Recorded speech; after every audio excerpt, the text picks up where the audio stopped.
This is Starcast, the official podcast of your Billingham Stars. Watch and listen for the very latest news and interviews from within the Big Red Machine.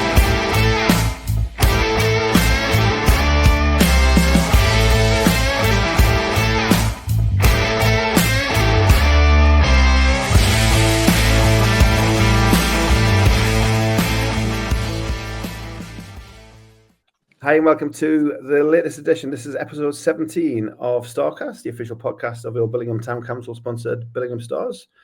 Craig and Carol and Jono with us to talk about another weekend of Billingham Stars hockey. Don't think there's a lot to talk about really, so this could be quite a short episode, but who knows. Carol and Jono, slightly delayed for kind of diary reasons, but welcome along. All good, I hope. Yeah, super. All good. Very good. We'll get straight into it then. It was a double-header weekend. Billingham Stars and the Blackburn Hawks going head-to-head Saturday and Sunday. We first of all travelled to Blackburn on Saturday, and it was a 6-4 win for the Hawks after a 4-1 first period for Billingham Stars. And Jono, as the sole representative in person at the Blackburn Arena, 4-1 first period, looked all strong, and obviously Blackburn came back in the second and took the honours. But how was the game for you in person down there in Blackburn? Yeah, wasn't the fastest start from the Hawks as there was a fortnight ago. You feared the worst straight away when 3 minutes in, and the Hawks go Sam Allardyce style route one straight up the centre of ice and find Adam Barnes who puts one top corner. And then after that, for some reason in that first period, the Hawks just imploded, whether they thought it was going to be another easy night's work. They got a rude awakening, just mistake after mistake from their defence. And our lads jumped all over the mistakes. I think 3 mistakes and 3 goals very, very quickly.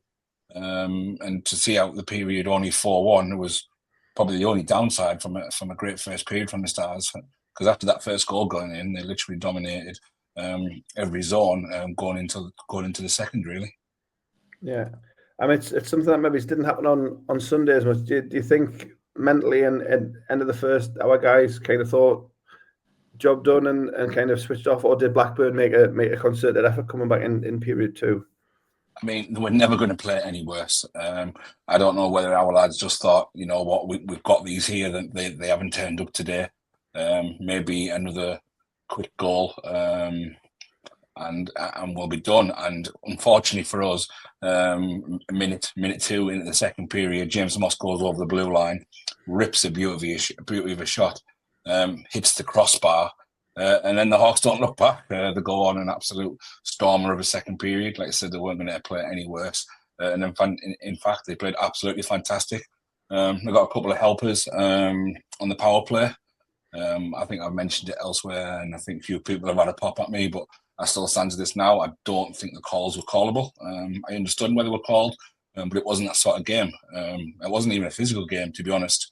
But the referee saw what he wanted to see and made the 2 calls, and the Hawks certainly punished us with the firepower that they have. Yeah, I mean we didn't go through the score, and like you say, Adam Barnes opened the score for Blackburn, and then Ian Brown, Chris Sykes, Lucas Dowdle, and Roland Grittans by the end of the first, and then you say that early chance, but then Blackburn came back. Andrew McKinney, Jacob Lutwich, Aaron Davies, Liam Charnock before the end of the second, and then empty net goal, Adam Barnes in the third after a fairly even third period. Billingham just had the 1 power play, 0 for 1, and Blackburn unfortunately 2 Roland Grittans penalties and 2 power play goals, so 2 for 2 on the PP. Carol, following from afar over social, how did you find the info coming through, and what have you seen or heard about Saturday night? Pretty reflective of how Jono described the game, to be honest. Obviously, our friends in Lancashire, I nearly said something sweary then. Sorry. Had a slightly different view. I've seen the usual known-outs on socials going on about excuses. I tend to call them facts about us being excusing ourselves for being short bench last time. We were sorry about that. And about the state of their ice. I don't know what it was like on Saturday. Maybe Jono can fill us in on that one. But certainly the last time we were there, their ice was absolutely appalling. So if you want to call those excuses, then yeah, I'll spout excuses all day long. But it seemed to me that the from the Blackburn side anyway, they were super confident going into Sunday on the basis of the performance that they saw on Saturday. It's quite strange how two different sets of supporters can see two completely different things, because all I heard from our side was that on another night with a few luckier bounces, we probably would have had them. So same old really. But my thanks go as ever to those who take the time to update fans who can't be at the game, and that's from both teams really. So thank you. Yeah. And the travelling support, Jono, we mentioned it last week. They've got the supporters coach running down there. Obviously made a huge difference. Great support. They were heard from people down there. You could hear them and over the Hawks fans at times on Saturday. So the travelling support made a huge effort for the boys, and their support was very much appreciated. Yeah, fantastic journey down. I was on the bus, nice bus. So thank you to the company and for the Supporters Club who managed to get that put together. It was a lovely bus with a great journey. Few drinks were had. I actually, last couple of games, haven't taken my seat up in the stand. Superstitious and all that. I just wanted to try and change our look in that building from that cup final. So I took my place up on the balcony, and they were extraordinarily loud. I couldn't count all of them, maybe 50 to 60 of the Stars fans, but they were very, very loud. To travel there in that weather during that storm, absolutely fantastic effort from them, and they do need applauding because the Hawks home crowd, they were definitely put off by the weather on Saturday, because there wasn't that many of them. But yeah, the Stars fans, loud, proud, and what an effort to travel in that weather. Yeah, no, I'd say the height of the storm Dara as well, around the west coast. So great credit to the fans making the trip. As you both said, Blackburn kind of had their tails up then after Saturday night. We'll segue straight into Sunday, because the fan thing kind of covers into Sunday as well. Yes, Blackburn travelled decent numbers. Wasn't as many as I thought turned up to the forum on Sunday, but travelled in decent numbers. But the Stars fans, the first three blocks were chock-a-block in the forum, and they were spreading through to the away end as well. And the noise, obviously the result on Sunday kind of helped the noise along, but it seemed from pretty much the start. We'll talk about the start in a second, but from minute one, the fans on Sunday continued where they left off on Saturday night, aided by the Block B conductors. But fans have been fantastic for the last couple of years in particular, and Sunday was no different. Who wants it? Carol? Yeah, I'd go with that. I think Blackburn probably didn't travel with quite so many because the weather was worse for Storm Dara over in the northwest, so perhaps some of them were put off by that. And being brutal, you can't really blame them for that. So the one thing I was quite surprised about was how quiet they were. But possibly that was from the product on the ice. From our supporters' point of view, though, wow. It was noisy on Sunday night. It was very noisy. I'm sure the players got a proper kick out of it. And it just shows, really, if the two bouncing off each other the way that they were, you can get on a real roll with it. And I'm sure that's exactly what happened, by the way. I'm sure that as the players and the game started to go our way, then the fans got into it a little bit more, and that fed back to the players, and they went further ahead, and I just kept going and going and going until at the end it was noisy, and there was some quite funny chants as well. Let's be honest, there was some proper quality coming from the bottom of Block B in particular. There was some funny stuff going on. Well, we'll do the details out of the way, and then we can talk in more detail. So For those who've been living on Mars for the last few days, the score on Sunday was Billingham Stars 9, and that's where the video printer on football will go brackets, N-I-N-E brackets. Billingham Stars 9, Blackburn Hawks no score. Your goal scorers, 18th minute, Conor McNulty, a power play goal, and Ian Brown 33 seconds later, 19. Second period, Michael Elder on a breakaway, and then 17 seconds later, Ian Brown's hat-trick just before the half hour. James Moss made it 6 on 37 minutes, and then the third period, Chris Sykes, Ian Brown again, and Michael Elder again.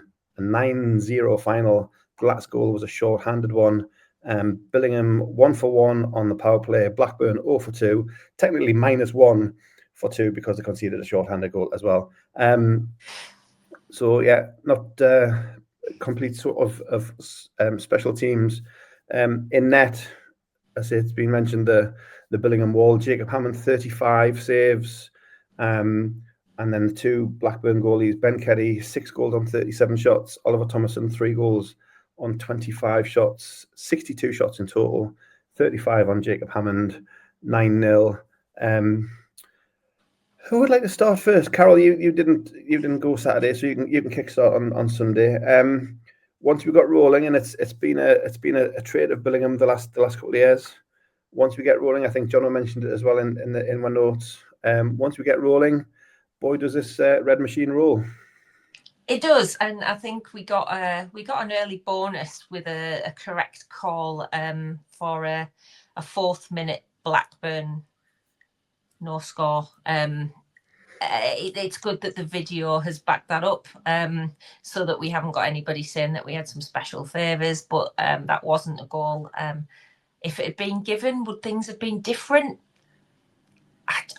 I don't think so. I think we were just irresistible once we got going on Sunday. I'm not sure. Given that teams have scored against us early doors and we've still steamrolled them this season, I don't believe that even if that goal that wasn't a goal had been given, I don't think it would have made any difference, because by the time Connor scored and then Ian scored pretty soon after that, I genuinely think that was pretty much game over. The 2 goals that followed that at the start of the second period, that I think was 17 seconds apart, they just bust Blackburn. I think you could see visibly their heads drop straight away. It was like, here we go, we're in real trouble here. And I think that was just because it wasn't that we were 4-0 up and had really battled for it. We were 4-0 up and absolutely ruining them, and they knew it. So it was pleasing to see. This is going to sound a bit weird, but given that we are the first and second teams in the league, it would have been nicer if it had been a bit closer. And that does sound a bit weird, because really I'm dead chuffed we murdered them. But when it's first and second in the league, for the health of the league, you kind of want it to be a bit closer. But nah, rats, yeah. I'm chuffed we stuffed them. That goal that Carol talks about, Jono, the goal that was eventually ruled out. I think I'll try and stick the video in here when we do it. We had a look at the camera from behind the goal. It actually hits the post, goes along the goal line, under Ben's pad, and then kicks back out into the crease. So correctly ruled a no goal. But the first period started at kind of 100 miles an hour, and then finally, as Carol says, once we took control, there was no turning back, Jono. Yeah, I mean, the start of the game was electrifying. The crowd was pumped, as you mentioned earlier on. The crowd was ready for a war, I think. They were just really, really up. They knew what was at stake. A very knowledgeable crowd, thankfully. And the two teams to start the game just did not disappoint. For the first, even when the goal ruled out, even with it standing, we just didn't look like we were going to be beaten. And Carol mentioned it. We were just perfect in everything we did, every aspect we did. We did everything right, and it was at times frightening to watch. I don't think Blackburn played that bad. I just think we made them look bad to how good we actually were, from a defenseman to a forward. Like I said, it was a perfect 60. We don't often get those. But thankfully, it happened for us against a title rival, and it was nice to see we kept our foot on the throat and made them pay and punish them, and just to show this is our house, no one's going to beat us. And in fact, we torture teams in our house. We don't just beat them; we absolutely torture them. And the Hawks were no different. Yeah, no, it was kind of surreal. It was great to watch, but it was kind of surreal, like you say, it's the top of the table clash, and we're just kind of steamrolling them. There was no other word for it, and as Carol said, that the crowd obviously were picking up on things, and I had the Blackburn fans behind me, and their support kind of wavered a little bit in the second period and a little bit in the third, and then they started in the fourth. Towards the end of the third, when Blockby were chanting "We want to 10," they'll come back with "We want 1," and please let us score, and Jacob, please just go to the bench and what have you. So the fans on both sides kind of. I wouldn't say the Blackburn fans enjoyed the night, but they kind of got their money's worth out of it. And as Jono says, Billingham at home, it's a unique rink size in the division. We know how to play there, and I think it's 11-0 this season at the Forum, and we score some bloody nice goals at the Forum. We want to talk Connor's tic-tac-toe on the power play, or the breakaway, or Ian Brown just being Ian Brown. I mean, it's the things are endless. So, talking of individuals, which way do you want to go? One of us can take one, and one can take the other. Ian Brown and Jacob Hammond. Who wants to take who? And just well, I was going to give a special mention to Lucas Dowdle. I'm pretty sure the Blackburn management are probably going to be ringing him up any time this week, asking for Adam Barnes back, because every time Barnes was on the ice, Joe was on the ice, he just took the puck off it and was like, "It doesn't belong to you, mate. This is mine. Don't mind if I do." And he just, every time he's on the ice, I think Adam probably got sick of him and probably asked for a line change or asked for a different line to be on, just to be as far away from Joe Dowdle as he possibly can. But out of the two names you mentioned, I'm going to take Ian Brown, because the kid has 39 goals already this year. I'm away this weekend. I'm probably going to miss goal number 40, and I'm absolutely devastated about it. But what he turns up no matter what, night after night after night, he turns up. And in these big games, you need big game players. And what he bagged 4 goals. Mm-hmm. What can you say about him other than I'm just glad he's on our side? Yeah, 39 in 19 games, and another 14, 15, 16 assists to go with that as well. So he's helping at both ends as well, which is great to see. Other end, Carol, we talked about the Billingham wall, Jacob, a couple of times, particularly in early period one when it was still 0-0. Just some absolutely outstanding saves, and he's in one of those moods, and the goal that wasn't kind of never phased him, and he just kept doing what he's been doing all year long for the Billingham Stars, and posting a big 35 shots shutout. I never expected anything different. I'm just delighted for him that he's proven a lot of the naysayers wrong, because at the start of the season, there was a lot of fans of other teams who were saying that they would have had us as one of the title contenders, except we didn't have Tom Brown. Now, I thought that was entirely disrespectful to Jacob, because Jacob was absolutely outstanding for the Bucks last season, ridiculously good, and clearly far too good for that division. So it was annoying to see those comments about, oh, well, Billingham would be up for the title, but they haven't got Tom Brown, so it's not going to happen. I was like, well, you haven't even seen this guy play. Sorry, my iPad just fell down for all those watching and not listening. So it was it was annoying to see those comments. So I'm delighted that people are now starting to say that Jacob Hammond is the real deal. And some of the saves that he pulled off on Sunday night were redonkulous. Mm-hmm. Yeah. I mean, we've said it a few times that he's the coolest man in the ring, and we've had a lot of netminders. It's a position where that kind of mindset is great. I mean, we had it with Flav. He let a goal in, and he's gone. It's the next play, and he's ready to go again. Other goal, he's going to let a goal in. It kind of affects him, and but you can see with Jacob, it doesn't happen that way. And I think that year in the Buccaneers obviously served him well as a starter, getting the reps in, and then coming big in the playoffs with the playoff performance shows he was a big game player, and he's just carried that forward this season, which is fantastic to see. And he's a top lad as well, which is good to see. Anything else on the game? Obviously, you say the defence, the return of the 2D men. We spoke to Fozzie a couple of times over the last couple of weeks. Having the full 6D, it's unbelievable how much of a difference it makes, and that kind of showed out, didn't it, Jono? I mean, you mentioned with Joe, but the other D as well. Yeah, absolutely massive. I mean, it doesn't matter how good that 4D is that we've had, with it being Tommy, Jammer, and the others. They will get tired. It's that simple. They will get tired. Mm-hmm. Add another 2 quality D-men into that, and then your rotations, your changes are much, much better. And they're going to be healthier, fitter, stronger, quicker, faster for much longer.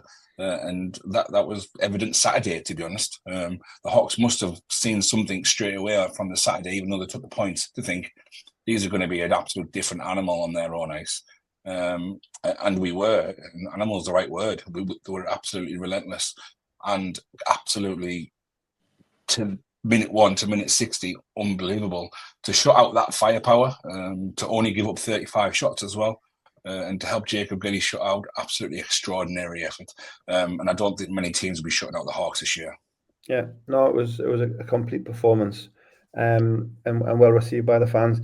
The disappointing thing, I think, Fozzie alluded to in his post game as well, that we haven't got a home game for 3 weeks, so we can't kind of get you want fans to come back, and you've got to tell them, well, you can't come back till the 28th now, so go to Nottingham next week or go to whatever. It's a shame that the fixtures are out the way they are, but we'll just have to start another run again at the end of the month. But yeah, savour that one. 9-0, as we said, it was an early Christmas present from the Billingham Stars to the fans in the stands.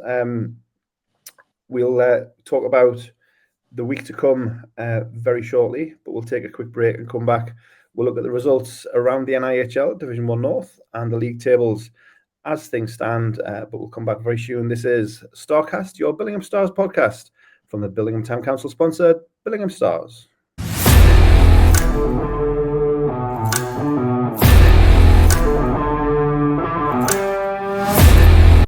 Welcome back to Starcast, your official podcast for the Billingham Stars, and time to look at the results and tables from last weekend in the NIHL North Division 1. I'll put our graphics up courtesy of England Ice Hockey. So around the division on Saturday, the result of Blackburn we'll not talk about because that's fine. Solihull, a Saturday home game for the Solihull Barons, 8-2 over the Widnes Wild. And then the big playoff game, we mentioned it last week, Leeds 3, Sheffield 2. That put Leeds back in the playoff place on Saturday night, a home win at the Castle. And then Sunday's 4 games, Teeside 8, Leeds 5, Billingham 9, Blackburn 0, brackets NINE, brackets. And Hull Jets home form returns on Sunday, 6-1 over the Whitley Warriors. And the late game, Nottingham 4, Solihull 8, another 6-point weekend for the Solihull Barons, 16 goals as well, another good weekend for them, but a weekend too late, perhaps. Anything catching your eye, Carol, from last weekend? Yeah, a couple of things.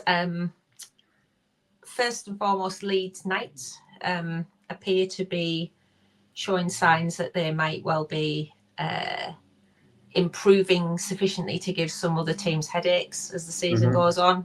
Certainly, I mean, a win over Sheffield, yeah, fair enough, but that result on Sunday, quite close to Teeside.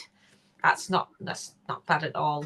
So I think as they keep gelling as an outfit, and as the season wears on, I think Leeds are going to become more of a problem for certain teams.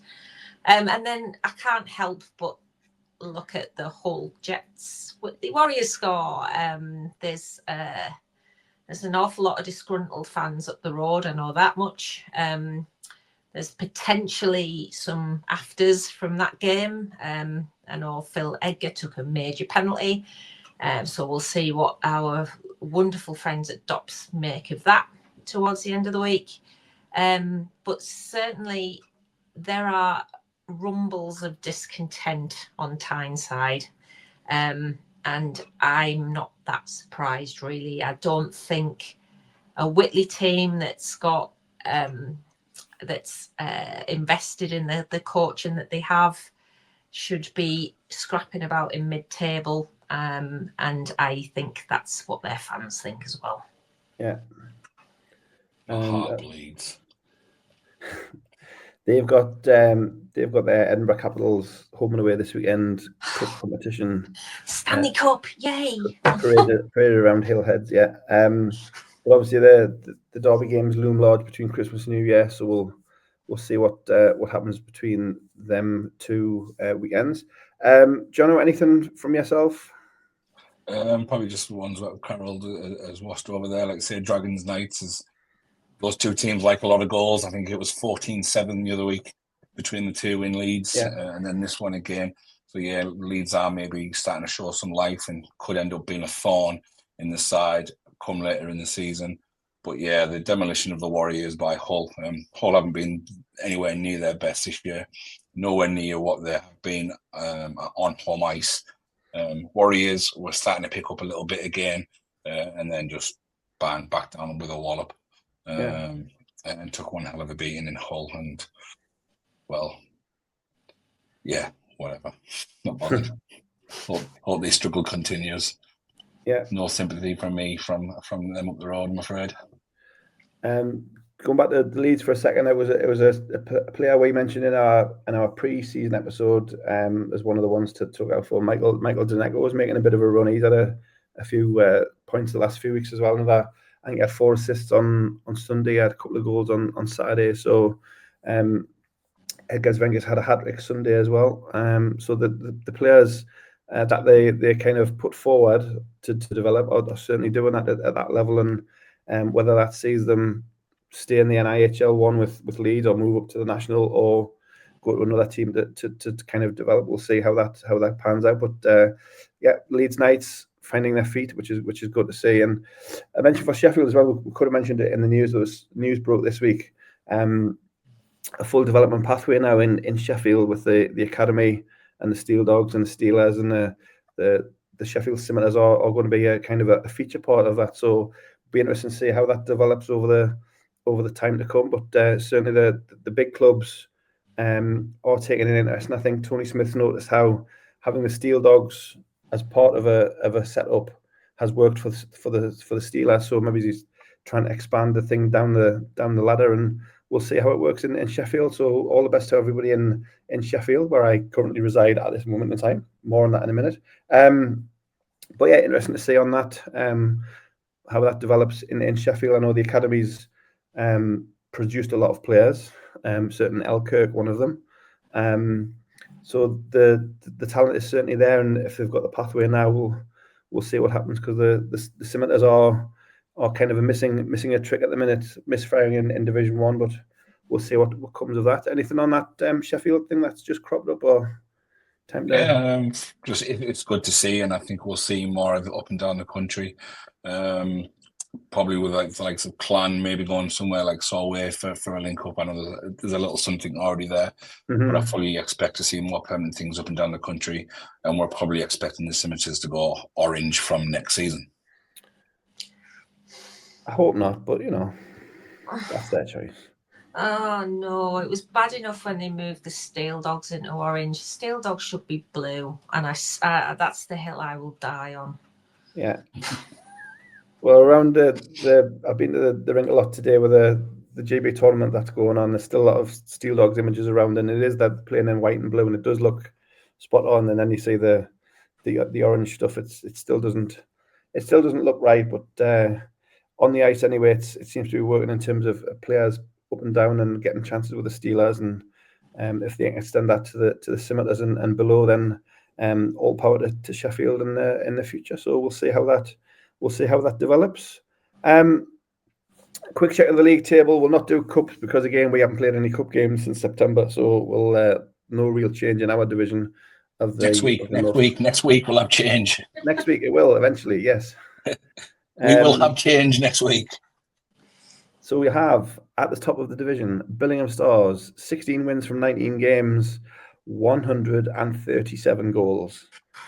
and 47 conceded. So we've got the best offense and the stingiest defense, and that home record, as I mentioned at the top, 11-0 at home, 48 points. Can't see, I haven't got my eyes in. Blackburn second, still got a game in hand, and that's kind of why Sunday's result was huge as well. We didn't really talk about the connotations, because they would have closed within 3 and had that game in hand. It would have been then in Blackburn's hands for the league, but we kind of took that away from them. So Blackburn in second, and then it's the Hull Jets up to third, played 20 games.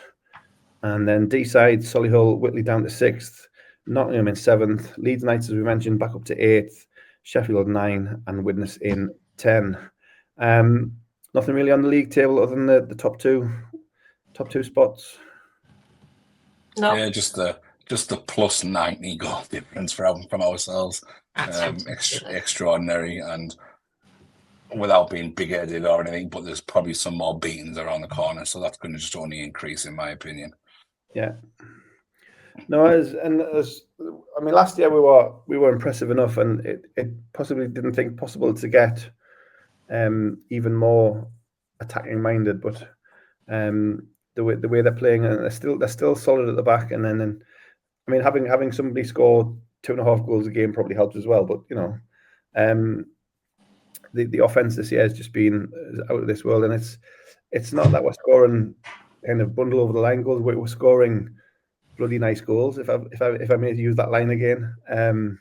Particularly as we mentioned last week, the passing around the attacking zone at the Forum, where it's our ice, and we say we want to make that advantage count. It's good to watch, and everybody's enjoying the fare on offer from the Billingham Stars. It's also not easy to do at the Forum. It's a very small rink, very tight lines, very small zones. So we should appreciate the accuracy of the passing that we have, and it is great to watch. So those fans are really being treated every week when they're at the Forum, because, like I say, it is a small rink. Other teams complain about it because they're just not used to those angles, but whatever's happening in training, it's working, and we play, like I said, pretty good hockey, and it's great to watch, and it's pretty to watch. Yeah, no, it definitely, and say Foz and bringing in Richie's that I mentioned from a few people on interviews and stuff. Bringing in Richie to kind of sort the D out, but obviously supporting the D moving into attack. So because we still got a lot of that top line are taking a lot of the plaudits. They're getting supported by the other lines, and also by also players jumping up from the D as well. So good to see, and we'll see how it transpires in the next few weeks. That's the results and tables for now. We'll take a short break again and come back and look at next weekend for your Billingham Stars. Carol's having a bit of a neighbourhood watch moment, so we'll come back in a moment. This is Starcast, your official podcast from your Billingham Town Council sponsored Billingham Stars.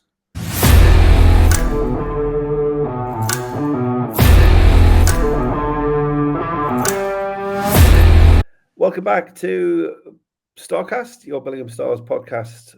Here this Wednesday night recording. We'll look ahead to next weekend for the Billingham Stars. First, before Billingham takes to the ice, another reason why this podcast is late. I'm down in Sheffield currently. JB women are starting their Olympic qualifying tournament tomorrow. That's Thursday.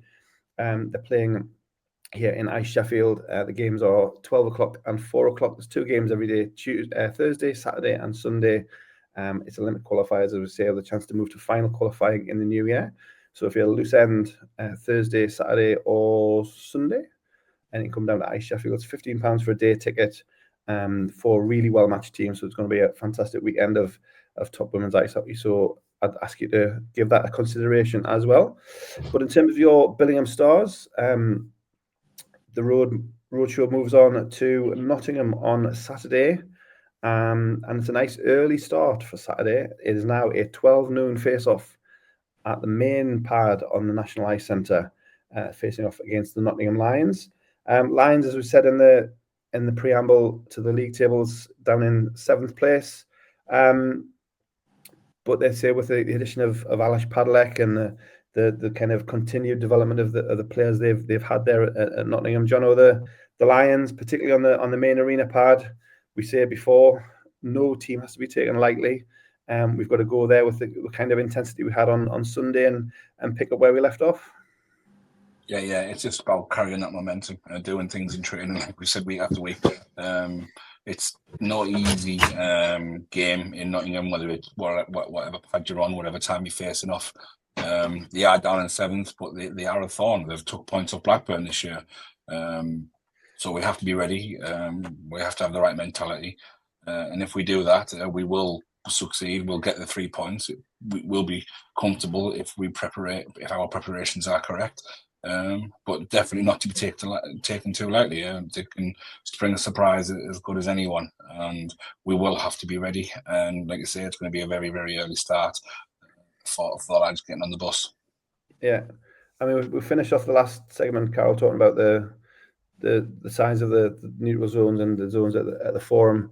To go from that to then the big ring at Nottingham, it is an adjustment for the players, and it's something that we've struggled with in the past. Maybe not so much this season when we go to the likes of Sheffield and Blackburn, but Nottingham, that big space. Hopefully we can kind of capitalise on the space that is on the ice. But as Jono says, preparation key to pick up where we left off on Sunday and just keep the wagon rolling. Yeah, I think it is important that we learn a consistent big pad game. If you think ahead to how we think the season's going to play out, obviously counting no chickens, etc., but if we think to how we think the season's going to play out, a possible cup final against Blackburn, big ice, playoffs are at Ice Sheffield, big ice. It does concern me a little that sometimes all of our off games seem to be on the bigger ice, Solihull accepted.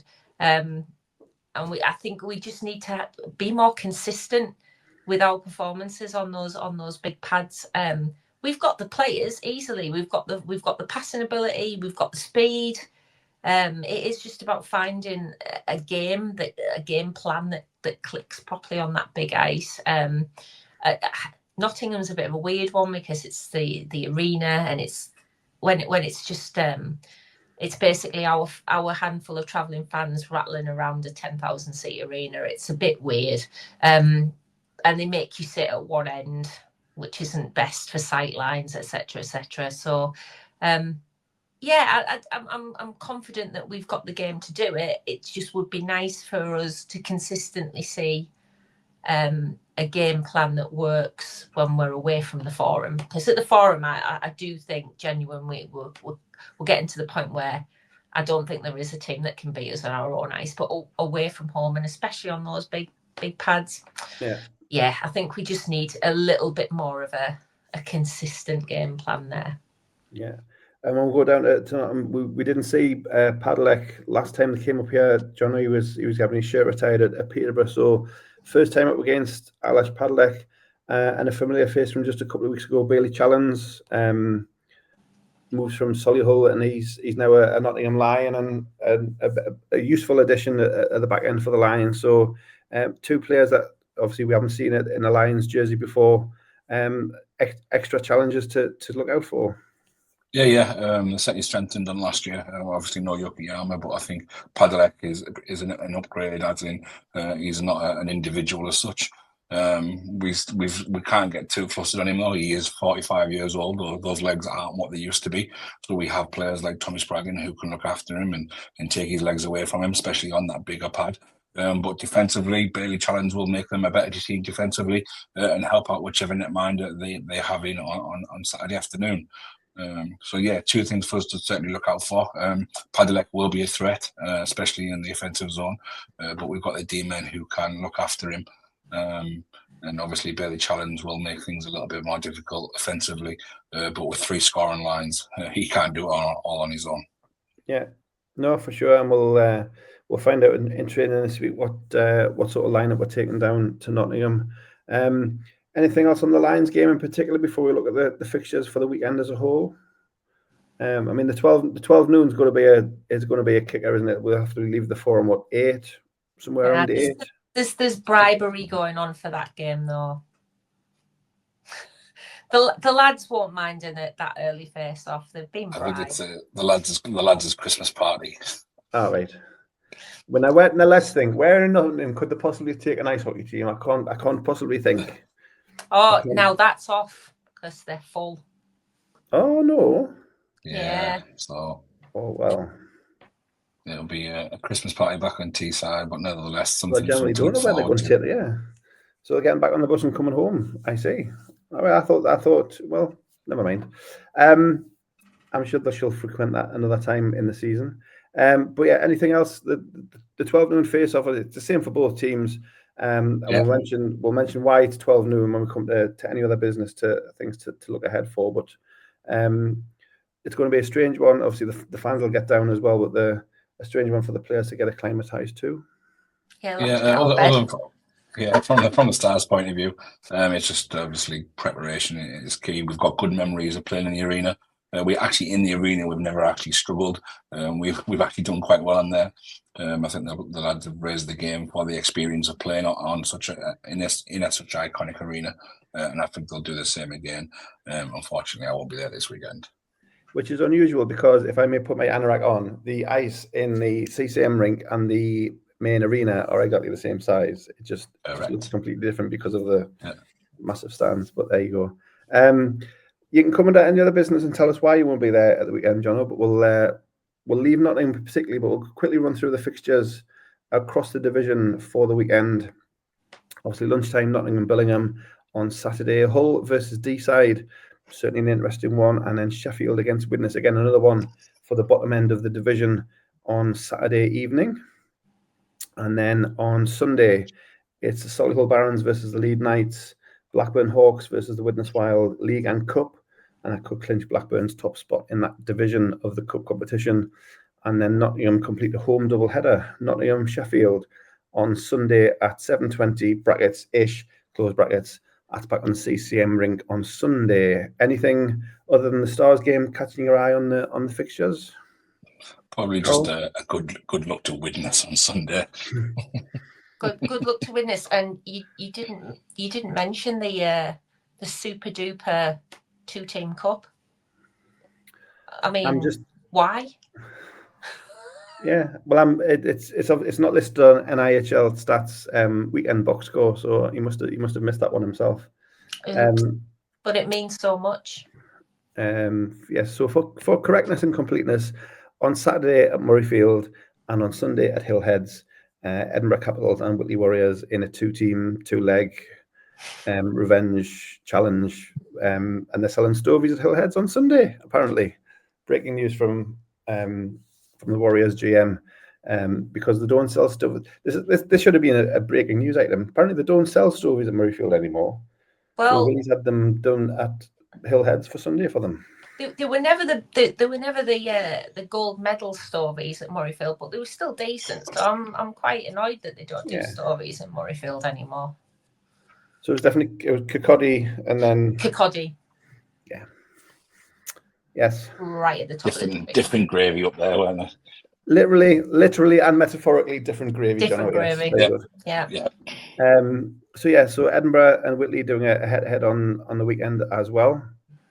So they'll obviously parade that trophy around Hillheads on Sunday night. Whoever wins, I am sure. Coming to any other business, I said just a couple of things before. So I mentioned the JB women this weekend. If you can come along and support, that would be fantastic. One of the reasons, as I mentioned, Nottingham have been asked to face off at 12 noon on Saturday. Nottingham Panthers are playing Fife on Saturday night, and it is the shirt retirement game for Adam Johnson. So Adam Johnson's family coming over, last year's coach Jonathan Paradise coming over.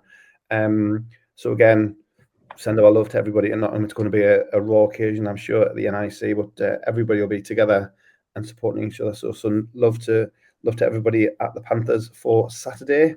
Any other business? Carol, do you want to talk Roachford and Elvis Teddy Bear and what happened on Sunday in the first interval? Quite apart from 9-0 on Sunday night, the best bit of Sunday night wasn't the game. It was our annual Teddy Toss, which is everybody's favourite game regardless of the result. What can I say? Once again, the fans have massively pulled it out of the bag. It's genuinely humbling to see all those teddies raining down on the ice. I mean, we've been doing this for years now, and I don't know whether you sort of tend to get cynical about these things after a certain length of time, but not on Teeside, it would appear. The fans still turn out and bring those bears in numbers. And I know there's a lot of them because I haven't counted them up yet, but they're all sat in my daughter's bedroom, and her bedroom is half full of teddies. So there's an awful lot of them. And I can't stress how thankful we all are. I'll be taking those into the 2 local hospitals, children's wards on Sunday, and again that's kind of a highlight of the year for me, because it just puts everything into perspective. You can complain about how crap your own life is, and then you go into a children's ward at Christmas, and it really does put your own life into some relief. The players love doing it as well, just to go in and bring some smiles to kids' faces who are miserable because they have to spend the holiday season in hospital, which is not good for even if you're an adult, but for if you're a child and you're missing out on all that festive fun, it's heartbreaking, really. So be assured, everybody who donated a toy, it will be going to an exceptionally worthy cause on Sunday. And once again, from the bottom of my heart, and I'm sure the club would reflect this, thank you. Yeah, no, the toys and I saw as I was getting ready for Sunday as well, as there was people bringing other things in, like games and other things that obviously they didn't want to throw on the ice, and left them with the supporters club. So there's a huge number of gifts to be taken down, which as Carol says, it's a fantastic occasion when you see the players around with the kids, and generally we get the note back from the hospital in the days afterwards as well, which is always much appreciated. But yes, thank you to everybody from both teams, because we saw the Hawks fans moving over to throw their thank you Bears fans as well. So everybody who took part on Sunday, it was fantastic to see from my end of the rink. So and I hope Andrew Rochford enjoys his usual 2.5 pence or whatever he gets off Spotify for playing Cuddly Toy, the extended mix, for all those 5 minutes of teddy bear toss. Thank you for that, Carol. Anything from Jono as his supporters club? You would think with no home games there would be no advert, but Jono, everything is still available if you still need those little bits and bobs for Christmas, whether it's pucks, lanyards, mini jerseys, and more importantly, the Christmas raffle. You've still got another couple of weeks to get those raffle tickets in. Yes, we know we're not at any games now, but if you just get in touch with us online, we will find a way of sorting you out and getting you tickets to you before the draw on the 21st, I think it is. Don't hold me that. 21st or 22nd. It's a Saturday. The 21st. I think it's the 21st. Yeah. Saturday the 21st when the draw's made. So still plenty of time to get your tickets. Just get in touch on the line online from Facebook's probably the best option on the supporters club page, and we'll get you sorted out. Yeah. And do you want to say why you're not at the game on Saturday, Jono? Just to upset us all. I will be catching a flight to a much warmer climate in the morning. About 8:30, 9 o'clock. I'll be on a plane to catch some sunshine for a week. So unfortunately, I will miss the game on Saturday. Have a fabulous time. We went to Sheffield and abroad. It's like no competition, but yes, enjoy your winter sun. The other thing I was going to mention when we mentioned earlier, the Nottingham game brought forward. Face-off for the Christmas game has been confirmed for Saturday.